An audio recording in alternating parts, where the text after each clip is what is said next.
Forget boring grammar books and confusing rules. The best way to learn English is the way we all learned our first language, through listening, feeling, and experiencing. And what better way to do that than with stories?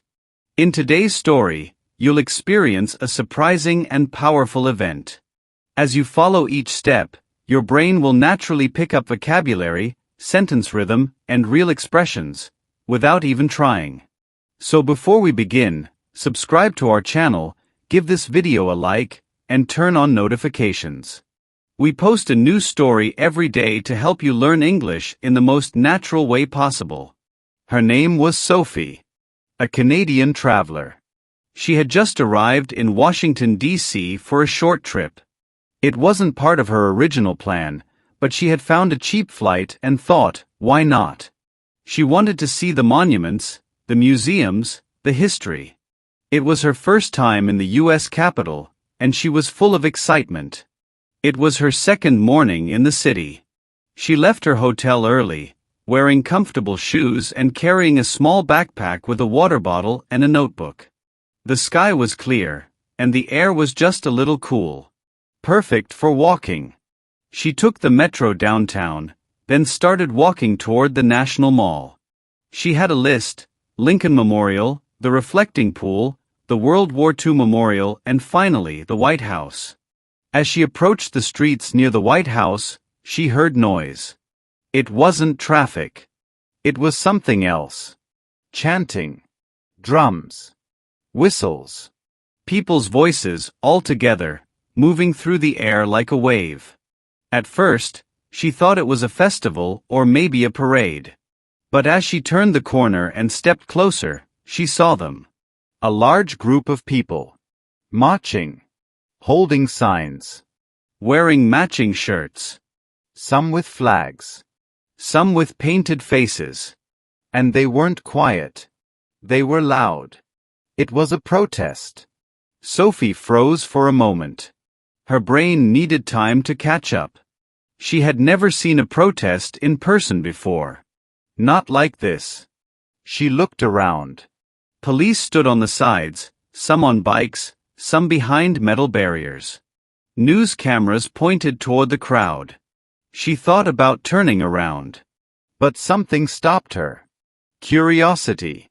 She stayed at the edge of the crowd, not joining, just observing. She didn't understand all the signs, but the energy was powerful. Passionate. Real. The crowd moved slowly down the street, and Sophie walked alongside them, keeping a small distance. She noticed a few tourists like her doing the same thing, watching quietly, recording videos, reading the signs. Suddenly, a loud chant started. Hundreds of people raised their voices at once. The sound echoed off the buildings. Sophie felt her chest tighten. It was intense. Then something happened. A woman near the front tripped and fell. People stopped to help her. The crowd paused. The energy shifted. In that small moment, Sophie saw something unexpected: kindness. A stranger gave the woman water. Another helped her sit down on the sidewalk.